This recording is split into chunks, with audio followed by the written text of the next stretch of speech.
Hey, everything you need to know about To Kill a Mockingbird chapter 19. So chapter 19 is a key chapter of the reading as it details vital information about the case from the accused's point of view.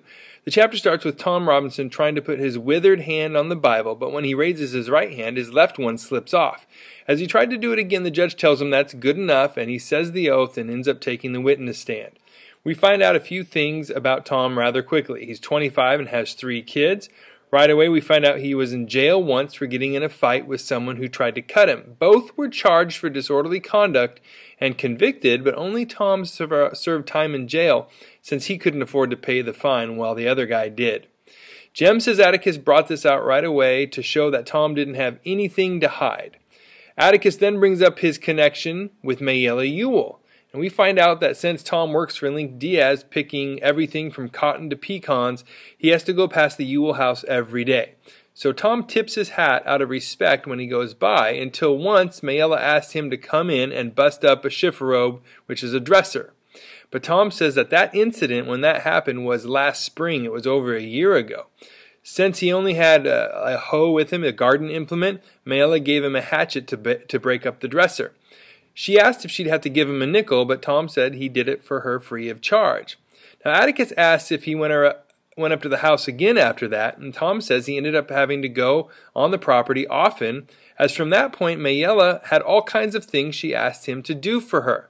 He tells Atticus he was never paid but was happy to help since no one else seemed to help her.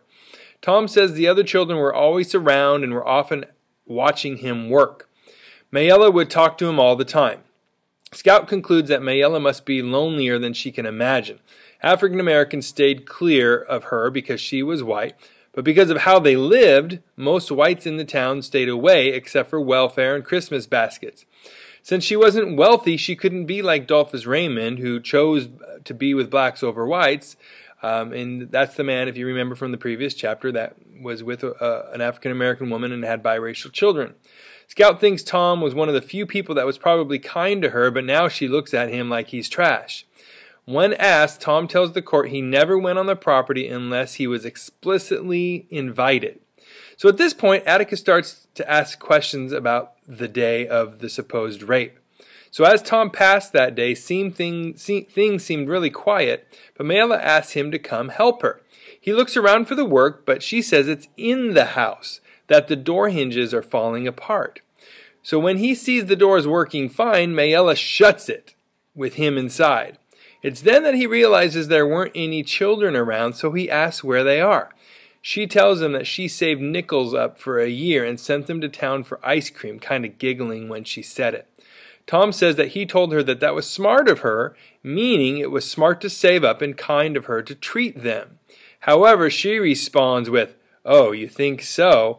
And Tom thinks she believed he meant it in another way, like he was glad they weren't around. He says since he can't help he was going to go, but she directs him to get a box down off a dresser. So he gets up on a chair, and when he's on the chair, she grabs him around the legs, and he turns the chair over when he jumps down, insisting that that's the only furniture that was messed up in the room. Atticus asks what happened after that, and Tom is hesitant to answer until the judge tells him to answer the question. Tom says Mayella grabbed him and hugged him around his waist. The judge has to bang the gavel to quickly get things back in order because everyone starts talking. We hear that Mayella kissed him on the side of the face, saying she never kissed a grown man except her dad, so it might as well be him. He tells the court he tried to run, but she backed up against the door, which was when Bob Ewell yelled through the window.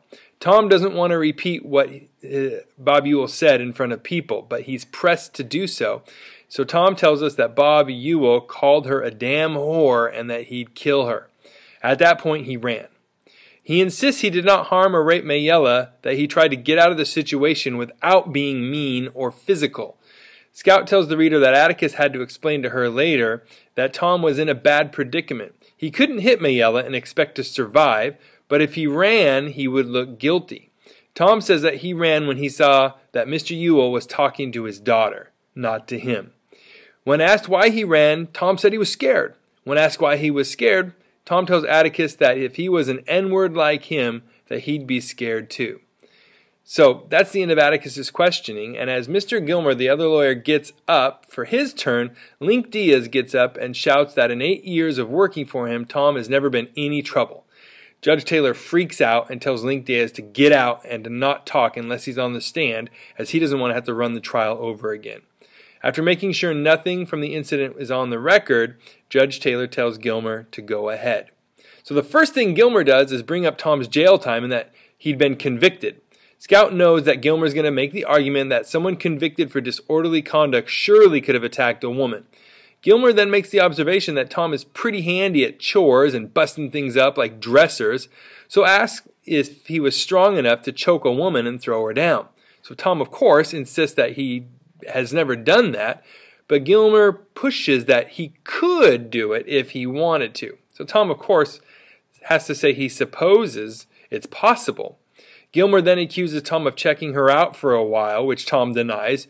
So Gilmer tells him it's really polite and generous to do so much work for her. But he doesn't word it like a compliment. It's like a doubtful accusation that surely he couldn't be doing it for good motives. Gilmer keeps pushing about why he would do it until Tom finally says he felt sorry for Mayella. And Gilmer jumps on this, repeating that he was sorry for her like he couldn't believe it. Scout observes that the statement didn't sit well with the white section. After letting what Tom said sit in people's minds, he starts to go over the details of the case. When Tom contradicts Mayella, Gilmer asks if Tom is saying that Mayella was lying. Now, often, Gilmer calls Tom boy after asking a question. Atticus gets up to say something, but Tom has an answer, which is that he's not saying she's lying, but that she's mistaken in her mind. So this is his answer like 10 more times as they go over Mayella's testimony. At this point, then, Gilmer asks if Bob Ewell ran him off, but Tom maintains he ran because he was scared. Gilmer asks why he was scared if he had a clear conscience. When Tom says he was in a fix, Gilmer denies that he was in a fix, that there wasn't a predicament if he was resisting her come-ons. Tom tells Gilmer he was afraid he'd be in court for something that he didn't do.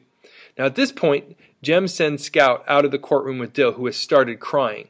Scout assumes he's feeling sick, so they walk out and sit under the tree. We find out Dill is upset over Mr. Gilmer, that the way he's talking to Tom made him ill. Scout tries to say that he's the defense attorney, so he's supposed to be that way, but Dill tells her that Atticus was polite to the defense witnesses, or the prosecution witnesses, but Gilmer was really nasty to Tom. When Scout tells him Tom is just a Negro, Dill says he doesn't care, that no one has the right to talk that way to another person. Scout replies that Mr. Gilmer is always that way, but he didn't seem to be really trying today, and that he really can't compare Atticus to anyone else because it's not in Atticus's character to treat people that way.